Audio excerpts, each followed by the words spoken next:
Hello, good evening, students, and this is my very first class regarding UGC NET paper 1 and इस YouTube channel के अंदर ये मेरा first video है जिसमें मैं आपको UGC के सारे जो भी यूनिट्स हैं 10 यूनिट्स पूरे उनको कवर करने वाली हूँ। एंड मैं खुद UGC NET क्वालिफाइड हूँ। मैंने around 3 to 4 times UGC NET qualify किया हुआ है। मैं आपके साथ लास्ट में अपनी डिटेल्स भी शेयर करूँगी। मैंने किस ईयर में कौन से साइकिल में कितनी बार UGC नेट क्वालिफाई किया हुआ है, मैं आपको अपना जो भी मेरा क्वालिफाइंग सर्टिफिकेट है वो भी शेयर कर दूंगी ज़रूर से। एंड ये जो मेरा क्लास है ये बहुत ज़्यादा लेंदी आपको लग सकता है, बट इसके अंदर मैंने सब कुछ कवर किया है, पूरा सिलेबस। एंड मैं कोई भी फैंसी कुछ भी इसमें नहीं डालना चाहती, मैं जस्ट सिलेबस कवर करना चाहती हूँ आपका बिना टाइम वेस्ट किए हुए। अगर आपको लगे कि इसमें क्वालिटी इशू है या समथिंग प्रेजेंटेबल नहीं है तो सॉरी, ऐसा कुछ भी मैंने इसमें नहीं किया। देयर आर जस्ट नोट्स, यही नोट्स हैं जिनसे मैं आपको पूरा पढ़ाने वाली हूँ। इसी के अंदर मैंने सारे टॉपिक्स कवर किए हुए हैं जिससे कि सब कुछ आएगा, जहाँ से क्वेश्चंस मोस्टली आते हैं वो सारी चीज़ें मैंने इसमें कवर की हुई हैं। मैं आपको लास्ट में क्वेश्चंस भी करवाऊँगी इन सब यूनिट से रिलेटेड। पहले मैं चाहती हूँ कि पूरा सिलेबस मैं आपको रिवाइज़ करवा दूँ, जिससे कि आपको 10 सिंपल 10 वीडियोस 10 यूनिट से रिलेटेड आपको मिल जाए, जिसमें पूरा होल सिलेबस मैंने कवर किया हो। एंड इसके अलावा ये जो नोट्स मैं आपको दे रही हूँ ये मैं अपना टेलीग्राम चैनल भी अगर आप कहोगे तो बना दूँगी, जिसमें आपको ये PDF मिल जाएगा मेरे सारे नोट्स का। अगर आप कमेंट करते हैं देन मैं श्योर बनाऊँगी टेलीग्राम चैनल आप लोगों के लिए, एंड वहाँ पर मैं ये नोट्स भी अपलोड कर दूँगी। तब तक के लिए ये जो नोट्स हैं इनसे मैं पढ़ाऊँगी आपको। एंड ये मेरे खुद का कंटेंट नहीं है, ये मैंने बुक से डिफरेंट साइट्स से सारे कंटेंट को कंबाइन करके उसके बाद यहाँ पर ये बनाया है एक ब्रीफ में सारे टॉपिक्स को कलेक्ट करके। तो हम अपनी फर्स्ट यूनिट से स्टार्ट करते हैं जो कि है टीचिंग एप्टीट्यूड।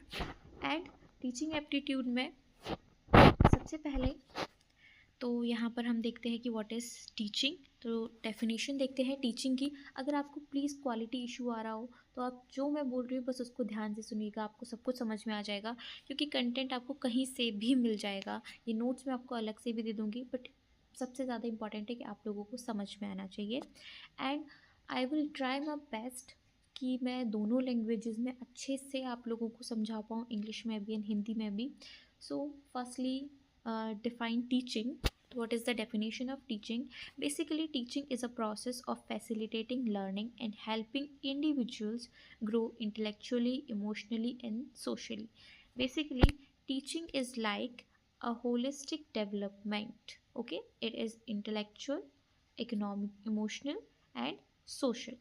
तो किसी भी एक इंडिविजुअल में पूरा, जैसे आप देखते हैं आप स्कूल जाते हैं ना, आपका पूरा पर्सनैलिटी डेवलप हो जाता है। ठीक है, कुछ लोग उस एनवायरनमेंट को टोलरेट नहीं कर पाते तो शाय हो जाते हैं, इंट्रोवर्ट हो जाते हैं। And on the other hand कुछ लोग इतनी अच्छे तरह से उनका पर्सनैलिटी डेवलप होता है कि वो अपने इमोशंस को, अपनी मेंटल थिंकिंग को, अपनी उनके अराउंड जितने भी लोग हैं उनसे सोशलाइज करना सब कुछ अच्छे से कर पाते हैं। Okay, and then there is one philosophical definition of teaching, which is a purposeful activity designed to nurture the potential of learners and foster holistic development. जैसे कि मैंने आपको बताया holistic development which is a complete development. तो ये एक ऐसा method और थ्योरी आप कह सकते हैं जिसके अंदर एक किसी इंडिविजुअल का पूरा डेवलपमेंट किया जाता है। देन की features of teaching. So key features are teaching is goal oriented, teaching is communication improved, teaching is catering to fulfill diverse needs of learners and to enhance understanding and effective teaching. Okay, so basically इसका मतलब ये है कि teaching हमेशा goal oriented होनी चाहिए। हमें पता होना चाहिए कि हम किस पर्पस से टीच कर रहे हैं किसी को। देन कम्युनिकेशन इम्प्रूव्ड, अगर हम टीचिंग कर रहे हैं तो मोस्टली टीचिंग जो होती है वो स्टूडेंट सेंटर्ड होनी चाहिए, कि हम स्टूडेंट के साथ मोस्टली इंटरेक्ट कर रहे हैं अच्छे से, हम जान पाएँ कि उनके वांट्स एंड नीड्स क्या हैं एंड उनको किन एरियाज़ में इम्प्रूवमेंट की ज़रूरत है। देन इसके अलावा हम यहाँ पर बात करते हैं catering to fulfil diverse needs of learners. जितनी भी नीड्स हैं उनकी, सोशल, इमोशनल, वॉट एवर, वो सारी फुलफिल होनी चाहिए। Last, enhance understanding and effective teaching. So एक स्टूडेंट एंड टीचर के बीच में अंडरस्टैंडिंग होती है। एज अ टीचर आपको अगर आपकी क्लास में 30 स्टूडेंट्स है तो हर 30 स्टूडेंट का आपको बिहेवियर, उसका टीचिंग लर्निंग मेथड सब कुछ आपको पता होना चाहिए। एंड तभी आपकी टीचिंग जो है इफ़ेक्टिव हो पाएगी, क्योंकि एक रियल टीचर वही है जो अगर 30 स्टूडेंट्स है तो उसमें सबको अच्छे से एक चीज़ सिखा पाए। आपको सिर्फ टॉपर्स से मतलब नहीं होना चाहिए। After that, purpose of teaching. So firstly, acquire knowledge and skills. Of course, आप इसीलिए पढ़ा रहे हैं ताकि जो आप पढ़ाएं वो नॉलेज एंड स्किल्स आप जो आपके अंदर हैं वो आप अपनी स्टूडेंट्स में इम्पार्ट कर पाएँ। Then foster critical thinking. सबका ब्रेन डेवलपमेंट होना चाहिए, लोग आपका पढ़ाया हुआ कैच कर पाएँ, उसको समझ पाएँ, ये चीज़ें बहुत इंपॉर्टेंट है। Then promote ethical values. Of course teaching has some moral values to teach to students. And then for life long learning and success. Okay, ये सबको पता है कि आप पढ़ रहे हैं, क्यों पढ़ रहे हैं, अपना करियर सेट करने के लिए। Then pedagogy. Pedagogy is simply a term which is related to the art and science of teaching. जितने भी साइंस के अंदर आपकी क्रिएटिव स्किल्स, आपका क्रिटिकल थिंकिंग, ये सारी चीज़ें आती हैं जिसमें कि आप कंप्लीटली स्टूडेंट्स को टीच कर पाए हर एक तरह से, एक बेस्ट वर्जन आपका जो आप स्टूडेंट्स के आगे रख सकते हैं और उनको बेस्ट वे में एक किसी भी चीज़ से रिलेटेड नॉलेज इम्पार्ट कर सकते हैं। Then constructivism is basically emphasizes learners' active role in constructing knowledge based on their experiences. Okay, तो इसका मतलब ये है कि आपको जो लर्नर्स है या आपके जो स्टूडेंट्स हैं उनको बेस्ट वे में एक बेस्ट एक्सपीरियंसेस के साथ नॉलेज इम्पार्ट करना है, सो दैट वो हर चीज़ को एक्सपीरियंस करके सीख पाएँ एंड अपनी रियल लाइफ के साथ हर एक चीज़ को रिलेट कर पाएँ। Now next term is scaffolding. Scaffolding is a teaching method which provides support and gradually removes it as student become more independent in their learning. जैसे कि आपने सुना होगा, आप बचपन में साइकिल चलाना सीखते थे, सो देन पीछे से पहले आपको कोई सपोर्ट दे रहा होता था, आपका पेरेंट या आपका बड़ा भाई बहन कोई भी, एंड देन जैसे ही आप थोड़ा चलाने लगते थे तो वो पीछे से छोड़ देते थे साइकिल, आप गिरते थे बट आप सीखते भी थे। तो सिमिलरली स्कैफोल्डिंग का मतलब भी यही होता है कि आपको इनिशियली तो टीचर सपोर्ट करेगा, देन जैसे जैसे आप आगे चीज़ें सीखोगे तो वो सपोर्ट छूटता जाता है। Okay, now objectives of teaching.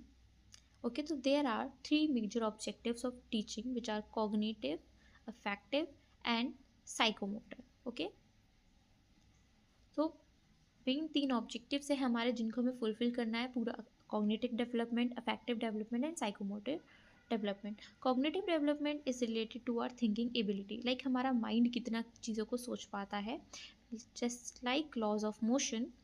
And affective में आ जाता है कि हम किस चीज़ के साथ अपनी भावनाएं किस तरह से जोड़ पा रहे हैं, हम कैसे से सीख रहे हैं। तो दिस इज़ किसी को अप्रिशिएट करना या कल्चरल डाइवर्सिटी हमारी जो भी अराउंड हमारे, हम कहते हैं ना जिस जगह में हम जाते हैं हम वैसे हो जाते हैं, तो वो चीज़ें क्योंकि हम उनसे रिलेट कर पाते हैं उसको सीखना। साइकोमोटर में हो गया CPR, लाइक आपका normal response, heart response, respiration response, या कैसे आप मूवमेंट वगैरह, ये सारी चीज़ें आ गई। Now levels of teaching. So what are the different levels of teaching? There are 4 different levels of teaching: autonomous development, memory, understanding and reflective level. Okay, तो autonomous development वो होता है जहाँ पर कि चाइल्ड खुद से सारी चीज़ें करना सीखता है।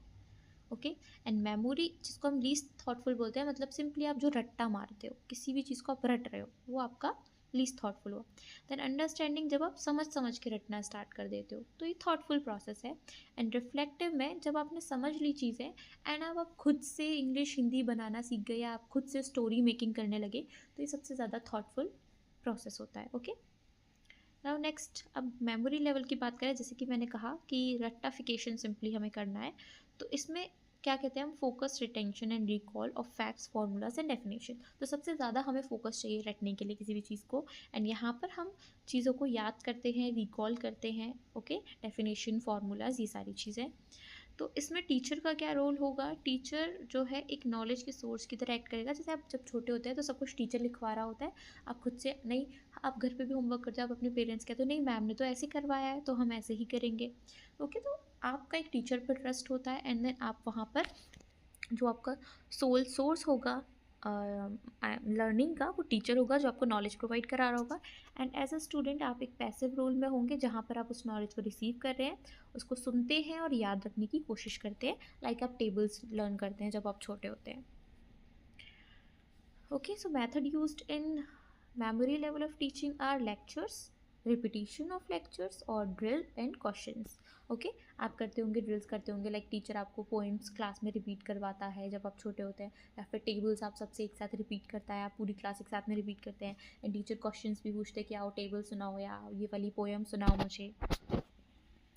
Next is understanding level of teaching. So यहाँ पर फोकस हमारा होता है main developing and comprehension of concepts, principles and ideas. Okay, यहाँ हम जनरली चीज़ों के बारे में समझना स्टार्ट करने लगते हैं। जैसे कि आप 6, 7, 8 क्लास में आते जाते हो तो आपकी जो थॉट प्रोसेस है वो इंक्रीज़ होती जाती है। 5th क्लास तक आप मोस्टली रट रहे होते हो चीज़ों को, 6 क्लास से आप मेनली समझना स्टार्ट करते हो, हिंदी, इंग्लिश एंड वगैरह सब कुछ सीखना स्टार्ट करते हो। ओके, तो यहाँ पर टीचर का क्या रोल है? टीचर एक गाइड की तरह स्टूडेंट्स को हेल्प करता है एंड जो चीज़ें उन्होंने बुक में पढ़ी उन्हें रियल लाइफ के साथ अप्लाई करना सिखाता है। स्टूडेंट्स यहाँ पर एक्टिविटीज़ में इन्वॉल्व रहेगा, डिस्कशंस करेगा, प्रॉब्लम सॉल्विंग हो गया। ओके, एंड पुराना जो उसने सीखा है उसको नई नॉलेज के साथ कनेक्ट करना भी सीखता है।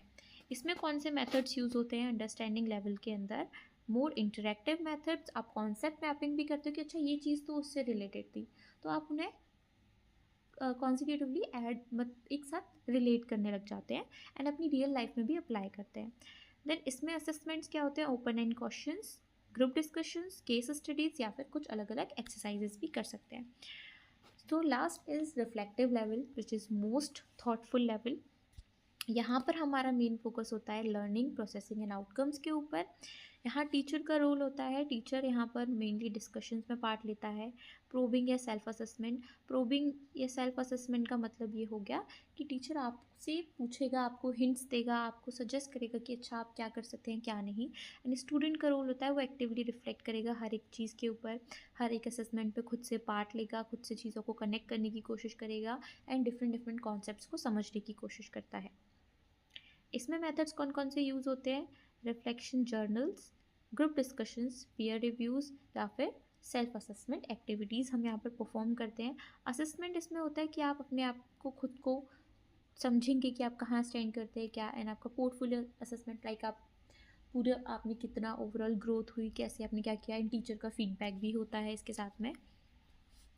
Now there is a term called metacognition. So what is metacognition? Metacognition is basically awareness and control of one's own thought processes including planning, monitoring and evaluating one's understanding. इसका मतलब ये है कि आपका खुद का कंट्रोल आपके थॉट्स के ऊपर, आप कैसे किसी चीज़ के साथ डील कर रहे हैं, कैसे किसी चीज़ को मॉनिटर प्लान करते हैं, कैसे आप अपनी समझ से सारी चीज़ें डील करेंगे, तो this is metacognition. Okay, now, key differences between these all levels is the depth of learning, student engagement and teachers role. ये भी आपको पता होना चाहिए कि तीनों levels के बीच में क्या key differences हैं. Okay, so on the basis of learning, on the basis of students engagement and on the basis of teachers role. की कैरेक्टरिस्टिक्स क्या है टीचिंग की? सबसे पहले teaching is knowledgeable, of course teaching is to impart creativity to students, than communication skills को develop करना, assessment करवाना जिससे आप ओवरऑल पर्सनैलिटी स्टूडेंट्स की डेवलप होगी, उनको नॉलेज मिलेगी कुछ ना कुछ एंड वो अपने आप को इवेल्यूएट कर पाएंगे। अडेप्टेबिलिटी होनी चाहिए, हर कोई आपका जो भी आप पढ़ा रहे हो उसको अडेप्ट कर पाए, समझ पाए। Okay, then empathy towards the students, of course आपको समझना होगा कि स्टूडेंट, हर स्टूडेंट्स एक जैसा नहीं होता, तो आप सबको इक्वली ट्रीट नहीं कर सकते। देन फीडबैक ज़रूरी है एंड गोल ओरिएंटेड ज़रूर होनी चाहिए teaching. Now next is creative teaching methods. Creative teaching methods में आते हैं आपके विजुअल एड्स, रोल प्ले और गेमिफिकेशन। लाइक आप क्विज़ेस की फॉर्म में पिक्चर्स दे करके आंसर्स पूछ सकते हैं, इस तरह से आप कुछ क्रिएटिव मैथड्स क्रिएट कर सकते हैं जिससे बच्चे सीखते हैं। विजुअल एड्स भी हो सकते हैं, आप पोएम आपने वीडियो स्क्रीन पर चला दी, स्मार्ट पैनल पर चला दी एंड देन आप सिखा रहे हैं बच्चों को। रोल प्ले भी हो सकता है कि आप फैंसी ड्रेस कॉम्पिटिशन देखिए, आपको ये फ्रूट बन करके आना है एंड देन बच्चे ऑब्वियसली लर्न करना सीखेंगे उस चीज़ को। Now requirements for teaching. Firstly subject knowledge होना सबसे इंपॉर्टेंट है, एंड ट्रस्ट मी रिक्वायरमेंट से हमेशा क्वेश्चंस आते हैं कि एक टीचर को कैसा होना चाहिए। तो सब्जेक्ट नॉलेज सबसे इंपॉर्टेंट है। देन लिसनिंग स्किल्स आपकी अच्छी होनी चाहिए, आप सुनो स्टूडेंट की बात को भी, ये नहीं कि आप अपना पढ़ाने में लगे हुए हो। लाइक मैं आपसे कमेंट्स एंड रिव्यूज़ मांगती हूँ टीचिंग के ऊपर, तो वो ये है कि मैं आपकी भी बात सुन रही हूँ, ये नहीं कि मैंने आया वीडियो बनाई अपलोड की एंड देन फिर मैं किसी चीज़ पर ध्यान ही नहीं दे रही। ये कमेंट सेक्शन इसीलिए होता है कि आप इम्प्रोवाइज़ करो, आप बताओगे एंड मैं चीज़ें इंप्रूव करूँगी। देन प्रिपरेशन, लाइक मैंने नोट्स प्रिपेयर किए हैं, मैं उससे पढ़ा रही हूँ, तो आप एक लेसन प्लान बनाइए पढ़ाने से पहले, जिसमें कि आप देखेंगे कि ओके मुझे बीच में ये 3 क्वेश्चंस डालने हैं 1 घंटे के लेक्चर में, एंड स्टूडेंट्स इस तरह से मेरे साथ इंटरेक्ट कर पाएंगे। ओके, नाउ असेसमेंट स्किल्स आपकी अच्छी होनी चाहिए कि लाइक ये सब्जेक्ट है, प्रैक्टिकल सब्जेक्ट है, तो उसको कैसे प्रैक्टिकल असेसमेंट परफॉर्म करवाना है, और अगर थियोरेटिकल सब्जेक्ट है तो कैसे थ्योरी परफॉर्म करानी है। कम्युनिकेशन ऑफकोर्स आपका अच्छा होना चाहिए ताकि सारे स्टूडेंट्स आपके साथ इंटरेक्ट कर पाएँ, आपके साथ रिलेट कर पाएँ, एंड आपसे कम्युनिकेट करके चीज़ें अच्छे से समझ पाएँ, अपने डाउट्स क्लियर कर पाएँ। Then adaptability is really important, and then patience and empathy होनी चाहिए। ऑफकोर्स अगर आप टीचर हो तो आपके अंदर बहुत सारा पेशेंस होना चाहिए, एंड स्टूडेंट्स को आपको समझना आना चाहिए। Now the types of learning. So first is operant conditioning, which is given by the B.F. Skinner. Okay, operant conditioning is a method of learning occurs through rewards and punishment of behavior. तो सबसे important line mark कर लीजिए, यही है operant conditioning में, reward and punishment। जो भी आपका behavior है उसके लिए आप reward या punishment देंगे तब सामने वाला सीखेगा। Okay, now next is classical conditioning, which is given by Ivan Pavlov. Okay, a learning process in which a neutral stimulus becomes associated with a meaningful stimulus, triggering a similar response. इसमें भी याद रखिए कि एक stimulus जुड़ा होगा। For example मैं दोनों के लिए एक्सपेरिमेंट्स बताती हूँ, ऑपरेंट एंड क्लासिकल कंडीशनिंग के लिए। अगर हम बच्चों को डराते हैं कि तुम्हारे मार्क्स नहीं आए तो हम तुम्हें पनिशमेंट देंगे, तुम्हारी पिटाई होगी वगैरह वगैरह, तो उससे वो सीखेगा कि नहीं मुझे कम मार्क्स नहीं लाने हैं, मुझे पढ़ाई करनी है जिससे कि मुझे ट्रीट मिलेगी या मुझे कुछ गिफ्ट मिलेगा, और अगर मैंने नहीं पढ़ा तो मुझे पनिशमेंट मिलेगी।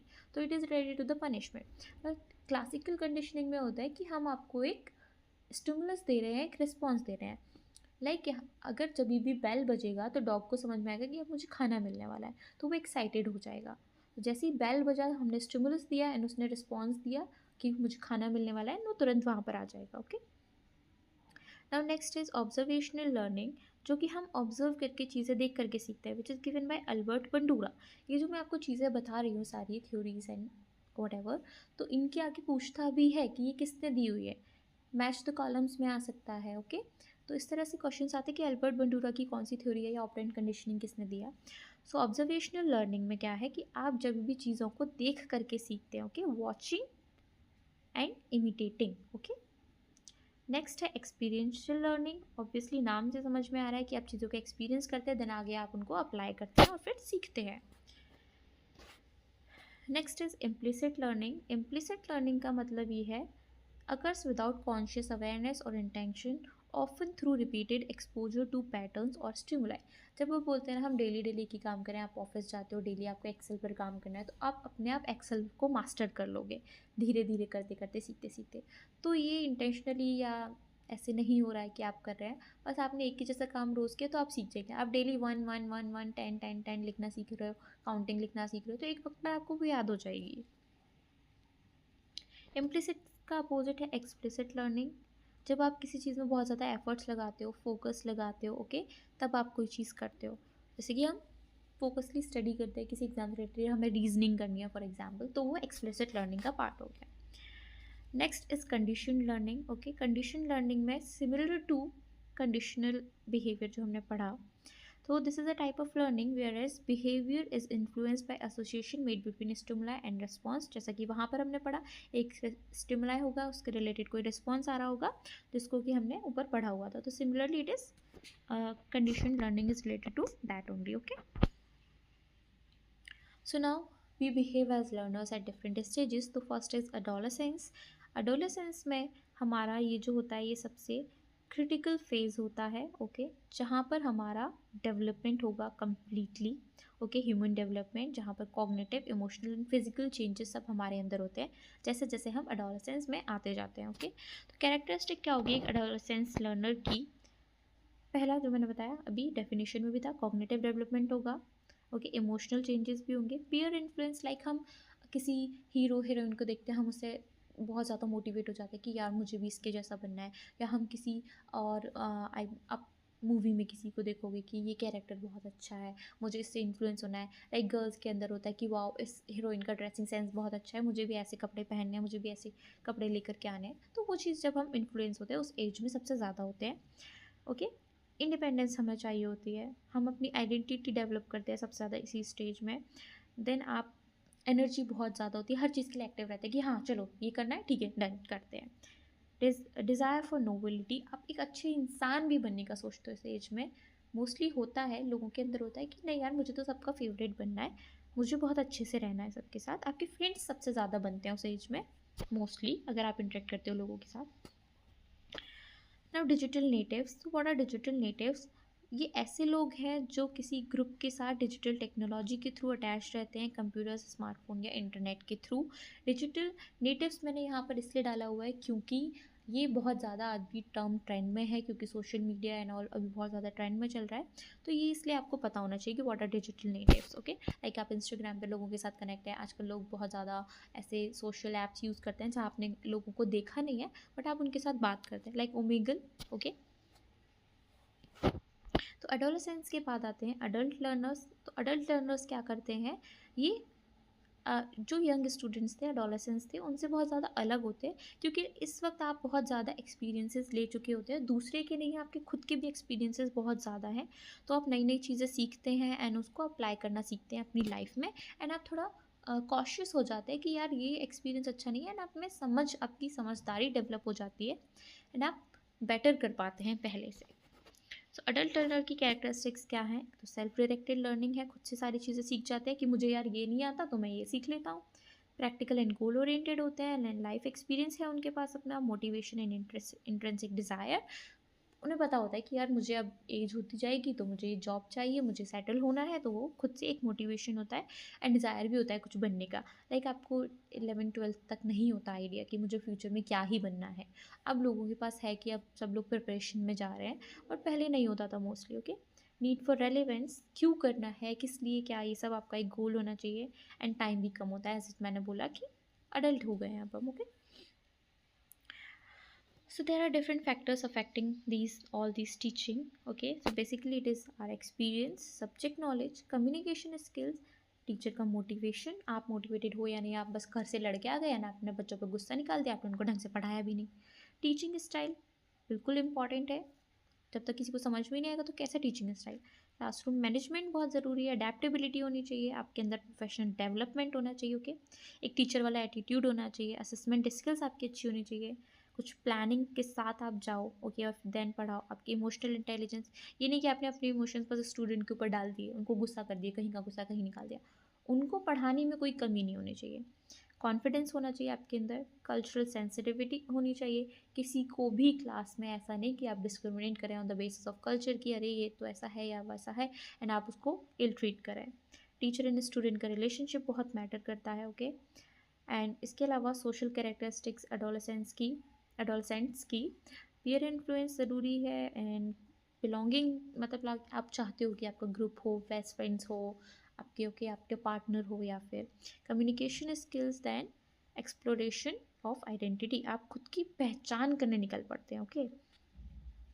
अडल्ट लर्नर्स में और क्या क्या होता है, फैमिली रिस्पॉन्सिबिलिटी क्योंकि उनके तक आ जाती है, than work related social interaction, ये भी है, life long learning community and diverse perspectives, okay. सबकी अपनी अलग अलग सोच है, अलग अलग कम्युनिटीज़ हैं, आप हर किसी से सीखेंगे, सब कुछ अप्लाई करेंगे, ओके। तो ये सब चीज़ें आ जाती हैं जब आप अडल्ट लर्नर होते हैं, क्योंकि आप दुनिया में निकल रहे हो, आप चीज़ें देख रहे हो, आप सबसे ज़्यादा सीखते हैं फिर वहाँ पर ना। इमोशनल कैरेक्टरिस्टिक्स क्या क्या होती है एक अडल्ट लर्नर की, ओके, एंड एडोलेसेंट जिनको हम कहते हैं। तो स्ट्रेस एंड रिस्पॉन्सिबिलिटी दोनों मैनेज करना आना चाहिए, कोई मोटिवेशन होना चाहिए, आप गोल ओरिएंटेड होने चाहिए, आपके अंदर सेल्फ कॉन्फिडेंस होना चाहिए, एंड आपको अपने इमोशंस को कंट्रोल करना भी आना चाहिए, या किस जगह पर कैसे एक्ट करना है ये आपको पता होना चाहिए। इसके बाद आती है कोग्निटिव कैरेक्टरिस्टिक्स एडोलेसेंस की, जो कि है एब्स्ट्रैक्ट थिंकिंग डेवलप हो जानी चाहिए, आप सोच पाएँ, हर चीज़ के बारे में अप्लाई कर पाएँ, कॉग्निटिव डेवलपमेंट होना चाहिए, कॉग्निटिव फ्लेक्सिबिलिटी आपके अंदर आनी चाहिए कि किस जगह पे कैसे रिएक्ट करना है, ठीक है, हर तरह से आप नहीं रिएक्ट कर सकते, हर जगह पर लोगों को देखकर, सिचुएशन को देख के एक्ट करना होता है। देन मेमोरी एंड अटेंशन बहुत ज़रूरी है, ओके, किसी भी चीज़ को ध्यान से सीखने के लिए या रिलेट कर पाने के लिए।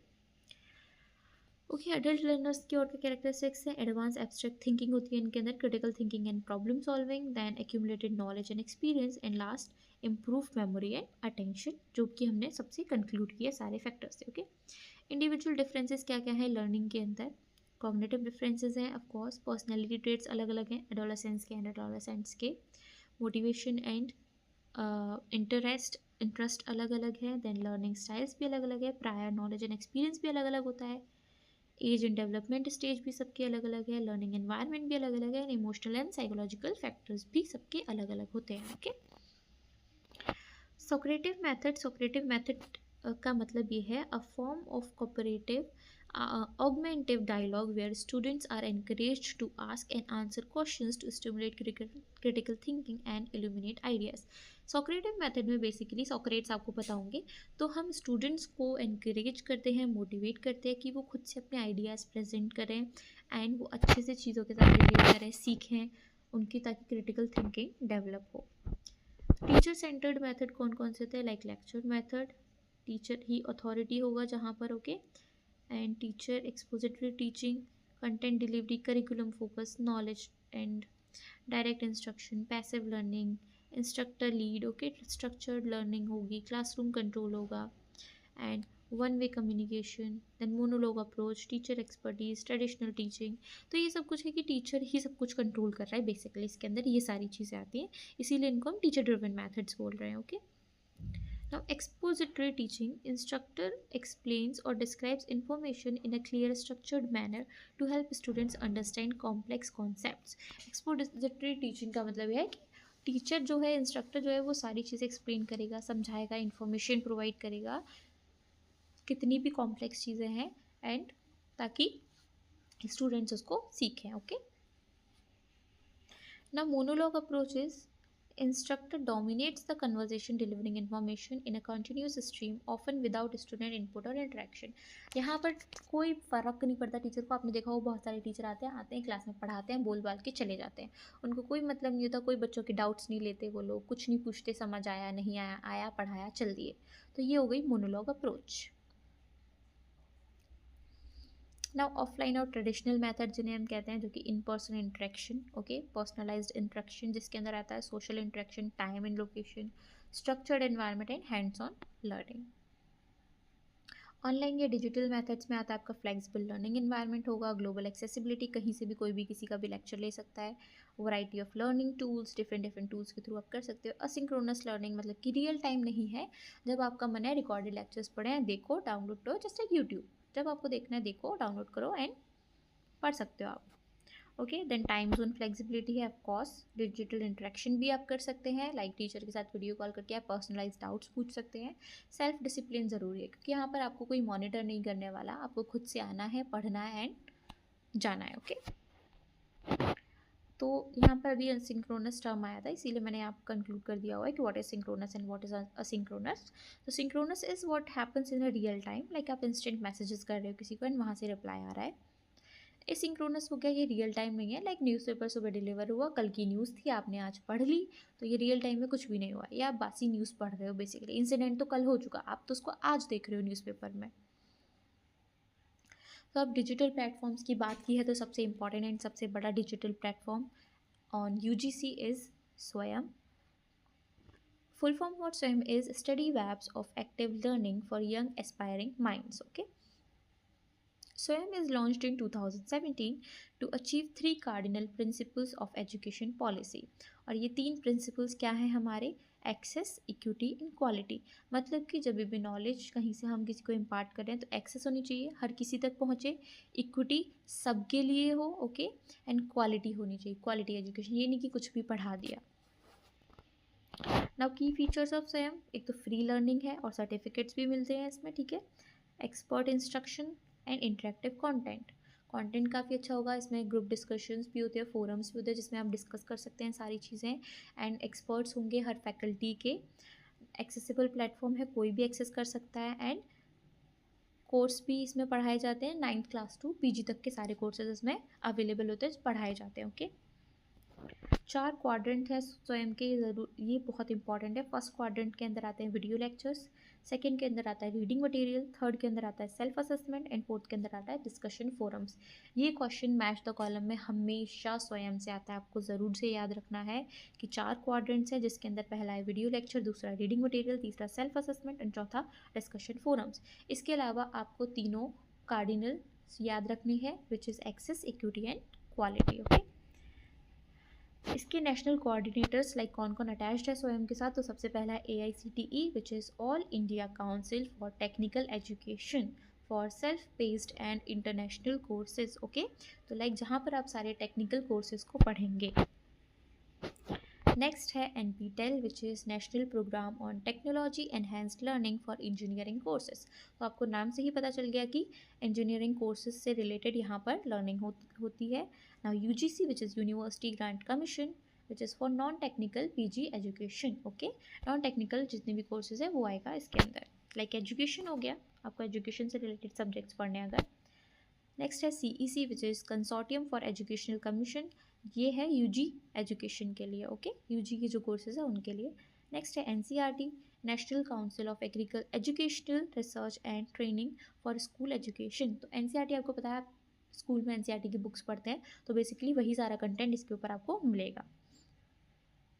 देन है NIOS which is national institute of open schooling for school education, जो लोग ओपन स्कूलिंग करते हैं, ओपन कोर्सेज में पढ़ते हैं, ये उनके लिए है। Then IGNOU is Indira Gandhi national open university, तो सबको पता है कि आप ऑनलाइन क्लासेस लेके और प्राइवेट कोर्सेज पढ़ सकते हैं। नेक्स्ट है IIMB is Indian institute of management, और ये कहाँ है, बेंगलोर में, जो कि मैनेजमेंट स्टडीज़ के लिए है। मैनेजमेंट बेसिकली MBA यहाँ पर होता है। Now NITTR which is national institute of technical teachers training and research for teacher training programmes. तो नाम से ही आपको पता चल गया कि टीचर ट्रेनिंग प्रोग्राम है। ओके, लास्ट वन जो रिसेंटली कुछ टाइम पहले ऐड हुआ था, institutes of national importance for non technical courses. Okay, जैसे IITs NITs हैं आपके, वो टेक्निकल कोर्सेज के लिए हैं, तो सिमिलरली INI है जो कि आपके नॉन टेक्निकल कोर्सेज के लिए बनाए गए हैं।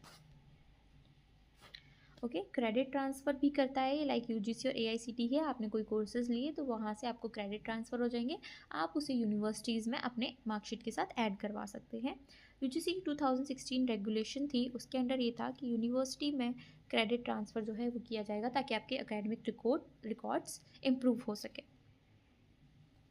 AICTE के नोटिफिकेशंस के अकॉर्डिंग जो कोर्सेज है इनको अडॉप्ट किया गया स्टूडेंट्स के अकॉर्डिंग, ताकि उनके क्रेडिट्स ट्रांसफ़र हो सके एंड उनका जो ग्रेड है वो इम्प्रूव हो सके। Okay,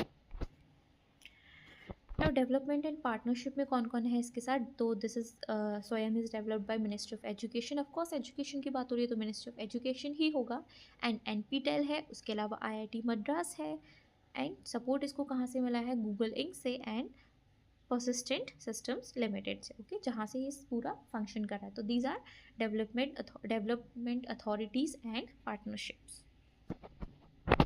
Okay, now next is LMS, learning management system. So this is software program used by educational institutions to deliver, manage and track educational content and evident progress. तो like जितना भी आपको स्वयं के ऊपर कंटेंट दिखेगा, इसको मैनेज कहाँ से किया जा रहा है, लर्निंग मैनेजमेंट सिस्टम के द्वारा। ओके, लर्निंग मैनेजमेंट सिस्टम्स को क्या करेगा, अप्रूव, मतलब लाइक इसमें हेल्प कर रहा है कंटेंट को मैनेज करने में।